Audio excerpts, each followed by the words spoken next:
गणपती बाबाचा चेहरा आहे ना, हा. तो आम्ही स्वतः बनवलेला आहे. स्वतः? यावर्षी लुक एकदम वेगळा आहे. हा. हा, आम्ही स्वतः मंडळाने बनवलेला आहे. ओके. आणि यावर्षी आमच्या मंडळाला आमचे गणेश भक्त आहेत. इकडे बघा. हा. गणेश भक्त आहेत, त्यांनी आम्हाला एक सोन्याचे 4 कडे दिलेले आहेत आमच्या गणपतीला अच्छा. यावर्षी. कोण आहे म्हणजे सांगू शकता का तुम्ही? त्यांचं आता नाव दादा म्हणजे सांगा म्हणजे. भाविक आहेत, भाविक आहेत, हा. गणेश भक्त आहेत. हा. त्यांनी आम्हाला यावर्षी 1 कडे दिलेले आहेत. 4 दिसतात अच्छा, हे चारीकडे दिलेले आहेत. दिलेले आहेत त्यांनी आम्हाला. आणि मग यावेळेस म्हणजे तुम्ही स्वतःच एक हसरा फेस केलेला आहे, आम्ही त्याबद्दल तुम्ही काय बोलणार मग? हा पण आम्हाला गणेश भक्तांनी दिलेला आहे. अच्छा. आणि आम्ही स्वतः बनवून घेतला आहे. तुम्ही म्हणजे स्वतः बनवलं. आपले हा, मूर्तिकार आपले सिद्धेश सिद्धेश दिगोडे. Okay okay. आणि मग 2025 साठी भाविकांसाठी काय बोलणार तुम्ही? भाविकांसाठी एकच शुभेच्छा की आमची शुभक मूर्ती आहे, लोकांच्या मनात भरून राहावी. हा. आणि आमच्या गणपती बाप्पाचा असा एक लौकिक आहे हा. की ते कोणी काही मागितलं ओके. तर त्यांना ते प्राप्त होतं. अच्छा अच्छा. म्हणजे बोललं तर भावनिक सगळ्या गोष्टी पूर्ण होतात. पूर्ण होतात तिथे. पूर्ण होतात. हा. फक्त माणसांनी यावं, मग सगळ्यांनी यावं, यावं, दर्शन करावं. मनोभावाने पूजा करावी. पूजा करावी. हा गणपती बाप्पा त्यांना पावणार. अच्छा अच्छा. गणपती बाप्पा मोरया. मंगलमूर्ती मोरया. डोंगरीच्या राजाचा विजय असो. नमस्कार सर्वांना. आज आम्ही उंबरखाडीच्या राजाच्या इथे आहोत आणि वैशिष्ट्य म्हणजे आम्ही भोयर कुटुंबाबरोबर आहोत. आज आमच्याबरोबर दादा आहेत. दादा तुझी ओळख सांगा सर्व प्रेक्षकांना. माझं नाव जितेंद्र सुचित्रा विजय भोईर आहे. उमरखाडी सार्वजनिक गणेश उत्सव नवरात्र उत्सव मंडळाचा अध्यक्ष आहे. तसंच मी शिवसेनेचा शाखा प्रमुख देखील आहे.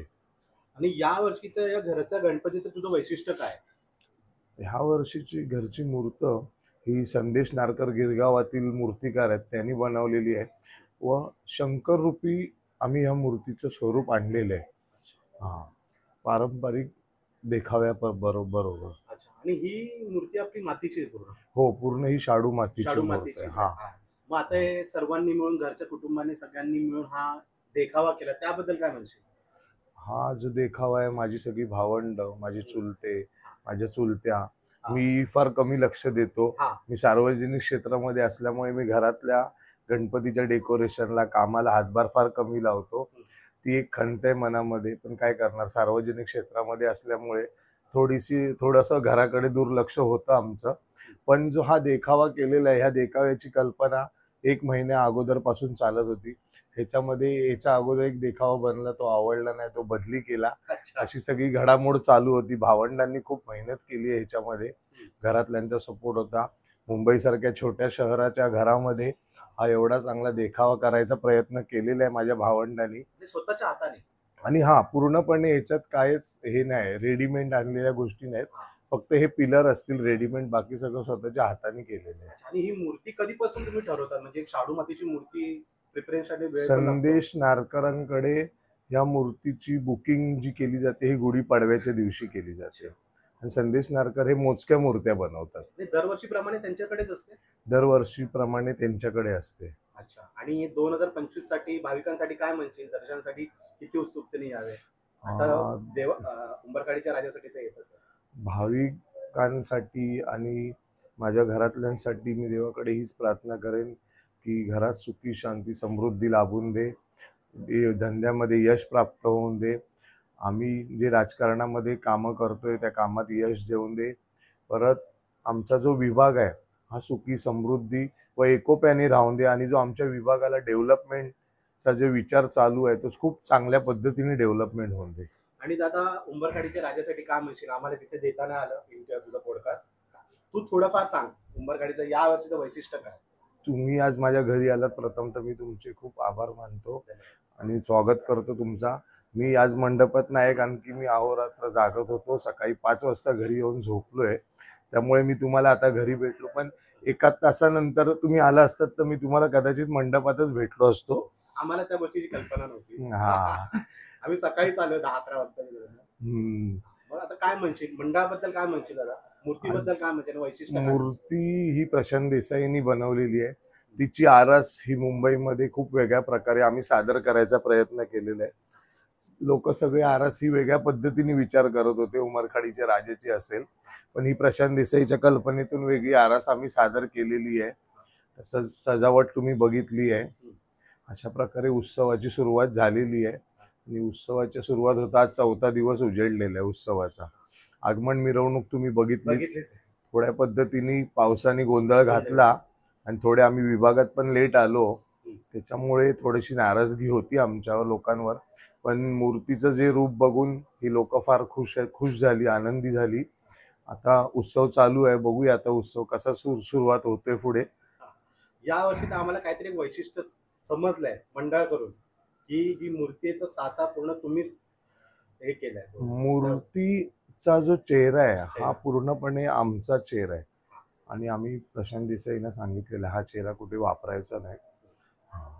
आणि बघू आता पुढच्या वर्षी अजून काय प्रशांत देसाईंची वेगळी कल्पना आहे. त्याकरिता आम्हाला त्यांनी फार म्हणजे दिवाळी झाल्या त्यांनी त्यांच्या वर्कशॉपला आम्हाला बोलवलेलं आहे. सगळं ते सादर होणार आहे. अच्छा अच्छा. आणि दादा प्रशांत दादाबद्दल काय म्हणशील थोड्या शब्दात? प्रशांत दादाबद्दल बोलायचं झालं तर देवाला घडवणारा देव माणूस आहे. त्याच्या पाठीला भरपूर काही आलं तरी पण तो जिद्दी तो ज्या प्रसंगातून गेलाय ते प्रसंग खूप वाईट होते. म्हणजे जर देवाचा आशीर्वाद नसता तर आणि त्याची जी जिद्द होती आणि त्याची जी कला होती त्याच्या जागी कोण दुसरा असताना तर आज ज्या नावारूपाला आलेला आहे प्रशांत देसाई मूर्तिकार तो नसता कदाचित. खूप वेगळे प्रसंग आलेत, वाईट प्रसंग आलेत. मी एवढं जवळचं का बोलू शकतो, मी खूप त्याचा जवळचा मित्र आहे आणि मी त्याचा खूप मोठा फॅन आहे. अच्छा. त्याच्या कलेचा मी खूप मोठा फॅन आहे. अच्छा अच्छा. मग आता काय प्रिपरेशन असणार आहे उमरगाडीच्या राजाच्या पुढचा फ्युचरसाठी काय प्रिपरेशन असणार आहे? असं काय नाही, आता आम्हाला मूर्त पाहिजे होती तशी ह्या वर्षी प्रशांत देसाईने द्यायचा प्रयत्न केलाय. थोडेफार चेंजेस अजून करायचे आहेत की जो आमच्या विभागामध्ये फिरताना कुठे अडथळा येणार नाही त्या मूर्तीला. कारण की आमचा विभाग हा फार छोटा विभाग आहे आणि मिरवणूक ही फार मोठ्या प्रमाणात चालते आणि मोठ्या मार्गाने चालते. गल्ल्या सगळ्या छोट्या आहेत आमच्या इकडच्या, गल्ल्या वाड्या इकडच्या बिल्डिंगी.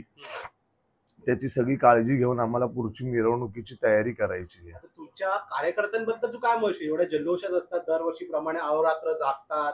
मूर्ती जेव्हा बनते तेव्हापासून आतापर्यंत ते एकदम पूर्ण उत्स्फूर्त आहेत. उमरखाडीच्या राजाचे कार्यकर्ते हे मनापासून काम करत असतात. सगळ्यांना उत्सव फक्त 10 दिवसाचा दिसतो. उत्सव हा 10 दिवसाचा नसतो, तो उमरखाडीसाठी हा वर्षभराचा असतो. ज्या दिवशी गणपती जातो त्याच्या दुसऱ्या दिवशी तुम्हाला कल्पना असेल आमच्या पेजवर एक पोस्ट पडते, येतोय देव माझा 365 दिवस बाकी. त्यामुळे ही जी तयारी आहे ही वर्षभराची तयारी असते. म्हणजे तुम्हाला कल्पना पण नसेल, यावर्षी भले मूर्त बसली आहे मंडपात, मंडपाचं आयोजन पण केलंय, पण पुढच्या वर्षी अजून किती चांगला मंडप होईल ह्याचं मॅपिंग देखील झालेलं आहे. अच्छा, प्लॅनिंग झालेलं आहे पुढच्या वर्षीचं.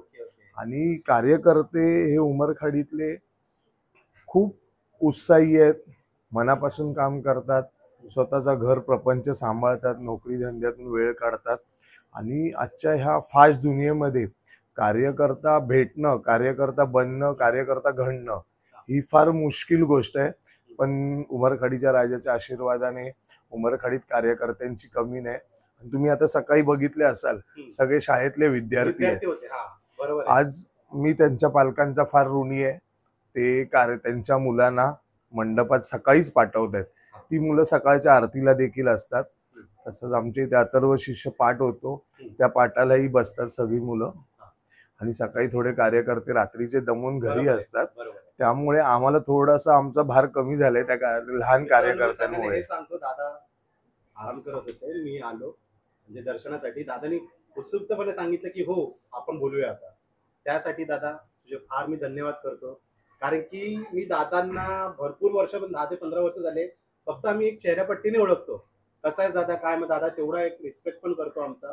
आगमन असू दे, विसर्जन असू दे, दर्शन असू दे, सगळ्या गोष्टींमध्ये उमरखाडीचे कार्यकर्ते खूप म्हणजे भावनिक पण आहेत. भरपूर काही गोष्टी आहेत त्यांच्यामध्ये, जिद्दी आहेत. तर सर्वांनी उमरखाडीच्या राजाच्या दर्शनासाठी यावे, भोयर कुटुंबाच्या गणपतीच्या दर्शनासाठी यावे. दादा काय म्हणशील तू दर्शनाबद्दल? मी प्रत्येक मुंबईतल्या नाही तर महाराष्ट्रातल्या प्रत्येक भक्तांना सांगेन, तुम्ही मंडपात येऊन दर्शन घ्या. आमच्या इथे मंडप कुठल्या प्रकारे झाकलेला नसतो. राजाचं दर्शन हा पूर्णपणे मोकळ्या पद्धतीने दिला जातो. एवढीच मी प्रार्थना करेन. जय हिंद, जय महाराष्ट्र, मोरया.